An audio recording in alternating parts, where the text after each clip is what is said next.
どうも皆さんこんにちは、東方解説チャンネルのトラマルです。ナズーミンだよ。突然ですけど皆さんは東方プロジェクトの〇〇を使える程度の能力というのを見てこう思ったことはありませんか？もしもこの能力があったら日常生活でめちゃくちゃ使えるくね？いや別にないけど。あるということにしといてください。というわけで今回は日常生活で使える東方プロジェクトの能力を5つほど紹介していきたいと思います。それでは早速解説に入ります。まず一つ目に紹介する能力は東方主人公、白霊霊夢の能力、空を飛ぶ程度の能力です。おお、いきなり主人公の能力が来たか。空を飛ぶというのはドラえもんの歌にも願望としてありますからね。あ、空を自由に飛びたいなってやつね。彼女の能力は名前の通りタケコプターみたいに自由に空を飛ぶことができるというものなのですが、ただ空を飛ぶだけでなく仏教における空の考え方も含まれているのです。空って何ですか？簡単に言うと、実体がない状態のことです。実体がない状態？とりあえず重力や常識、ありとあらゆるものから解放される能力と思っていただけたらいいです。ちなみにこの能力を最大限に使用したものが無双転生と呼ばれる技になります。この技は空どころかありとあらゆるものから浮くことで完全なる無敵状態になるというもので、この無双転生を使っている間は誰も霊夢に攻撃をすることはできず、さらには弾幕が自動で相手に向かって放たれるため、一般人相手なら絶対負けることはないです。マリサからも遊びじゃないと勝ち目がないと言われています。マジか。空を飛ぶ程度の能力って地味だと思ってたけど想像以上にチートな能力だったんだね。つまりこの空を飛ぶ程度の能力を取得すると、日常生活ではバスや電車に乗らずに学校や職場まで空を飛んでいくことができるようになり、もし誰かから喧嘩をふっかけられても無双転生を使って相手をボコボコにすることができる、ということですね。なんかこうやってみたらナローで出てきそうな能力だな。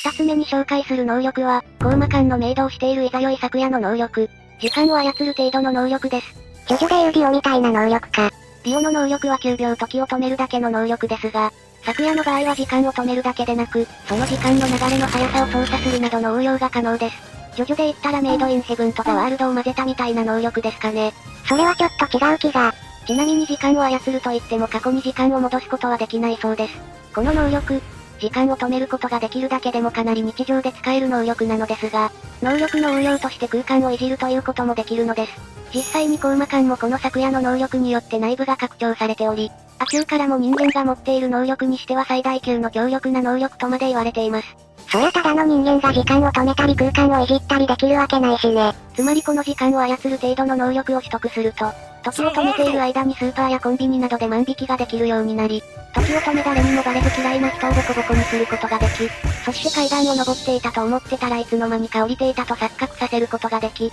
安い賃貸の家の広さを拡張することができるようになる。ということですね。いやまともな使用用と最後だけじゃん。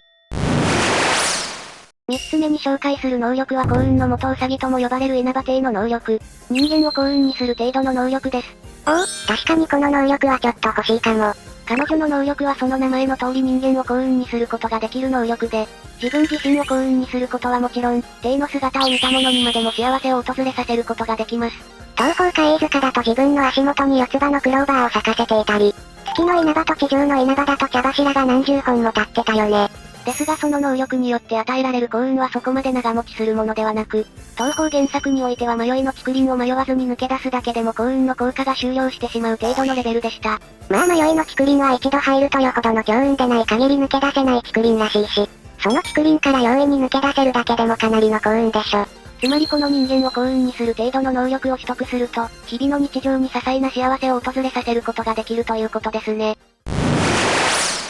四つ目に紹介する能力は、毘沙門天の弟子トラマル将の能力、財宝が集まる程度の能力です。おお、まさかご主人の能力が選ばれるとは。ちなみにこの私の能力を持つことを受けて、東方部門九呪で亜級からは私のことを財宝の妖怪とも評していました。財宝の妖怪か。ちなみに妙蓮寺が妖怪の集まる寺にもかかわらず人間からも一定の信仰を得られているのはこの私の能力のおかげでもあるんですよ。いきなりなんかうざくなったな。とまあ冗談はさておき、私の持っているこの毘沙門天の宝刀には宝石の光を集めてレーザー光線を放つ力があるのですが、このレーザーが地面に当たると当たった場所が宝石と化すという能力も備わっているんです。つまりこの私の能力とこの宝刀があれば無限に金銀財宝を錬金することができるというわけですね。これはもう私の能力だけで妙蓮寺の信仰を集めていると言ってもいいのではないでしょうか。いやでもさ、あんた白蓮の封印を解くときに宝刀なくすっていう大失態してたじゃん。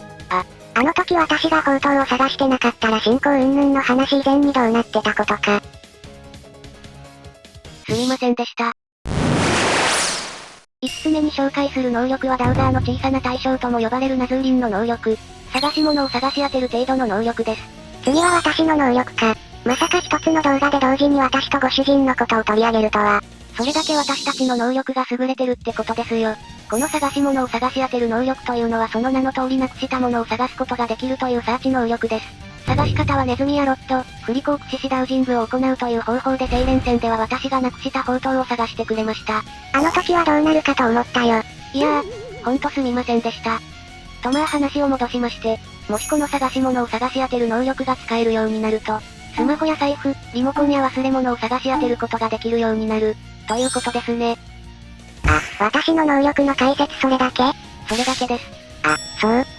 ていうか思ったんだけどさ、今回紹介した能力以外にももっと日常で使えそうな能力っていっぱいあったんじゃないの？心を読む能力とか一度見たものを忘れない能力とかさ。確かにそれらの能力は名前だけ聞くと便利のいいように聞こえる能力ですが、それらの便利な能力には反面的にデメリットも存在するんです。デメリット？例えば心を読む程度の能力。この能力はその名前の通り心を読むことができる能力なのですが、原作では悟りはこの能力ゆえに妖怪や人間などから嫌われる存在となっています。それに東方地霊伝においては相手が考えていることが嫌でも頭に入ってくるとも言ってますし、実際小石も人の心を読んでも良いことなんて何一つないと言っているので、実はメリットよりもデメリットの方が多いのかもしれません。ああ、確かにそんなデメリットがあるのなら心を読む能力はいらないかも。それじゃあ一度見たものを忘れない程度の能力は？この能力があれば東大受験とか楽勝で合格できるでしょ。いえいえ、その能力にも実はデメリットが存在するのです。このデメリットについては東方愚問式の独白の部分に記載されているのですが、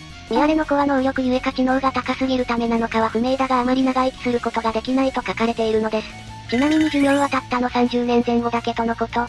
たの30年。他にもエイリンのあらゆる薬を作る程度の能力は調合元の薬品や元となる材料がないと使えないですし、未知のアイテムの名称と用途がわかる程度の能力とかも、パソコンとかの道具の使用方法がわかるようになるわけじゃないので現代社会ではほぼ意味がないです。このように東方の〇〇する程度の能力というのは、ただその能力が使えるだけじゃなくそれ相応の制約も存在するのです。案外派手な能力よりも低みたいな些細な能力が一番いいのかもしれませんね。というわけで今回の動画はここまでです。ここまで見てくださった皆さん、ご視聴ありがとうございました。